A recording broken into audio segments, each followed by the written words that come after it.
Lingam had been doing agricultural work since his childhood in the farm of landlord Rathinam, in a small village called Lakapuram.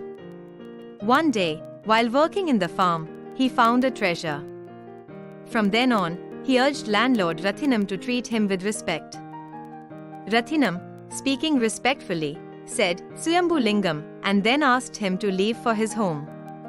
Seeing him leave, landlord smiled. As usual, the next day, when Lingam woke up and got ready for work, he opened the box and, with desire, looked at the gold coins. At that moment, his wife Ishwari told him that there was a secret about the box. Immediately, Swayambhu Lingam asked, "What is that secret?" To this his wife replied, "2 days after this box came into your possession, a person came over to me and told me a secret about the box."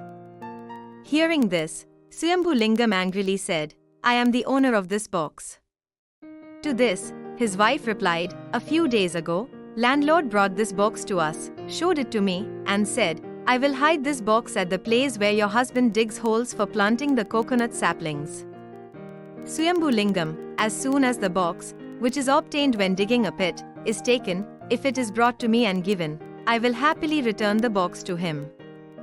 Instead of that, if the box is hidden with me and brought to you, without revealing the secret of the box to him for a few days, and after a few days, tell the secret of the box to your husband. Moreover, he told you to buy a nice house with the gold coins in this box. Then, he said that this would be the gift he is giving you for the sincere and hard work you have done since childhood.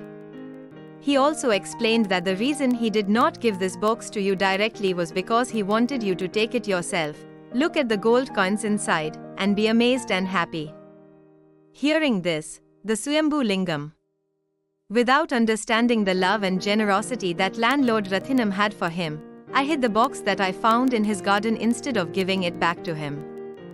Not only that, thinking we already have plenty of gold coins, and acting arrogantly towards him, the Lingam realized his mistake and bowed his head. That day as well, as usual, after finishing the work in the garden, the Swayambhu Lingam went to landlord's house to see him. There, landlord respectfully asked, "Welcome sir, Swayambhu Lingam, have you completed the work well?" To this, he replied, "Neither the Swayambhu nor the Lingam is here, just your servant," and asked for forgiveness for his actions. "Even though I worked in your garden for so many years, I failed to understand your good nature and acted with arrogance. Please forgive me. I have completed today's work well, sir. I will go home now," he said respectfully. Landlord, who was listening to the Swayambhu Lingam speak, said nothing, forgave him generously, and rightfully said, "Go home now." Hearing this, the Swayambhu Lingam happily returned home.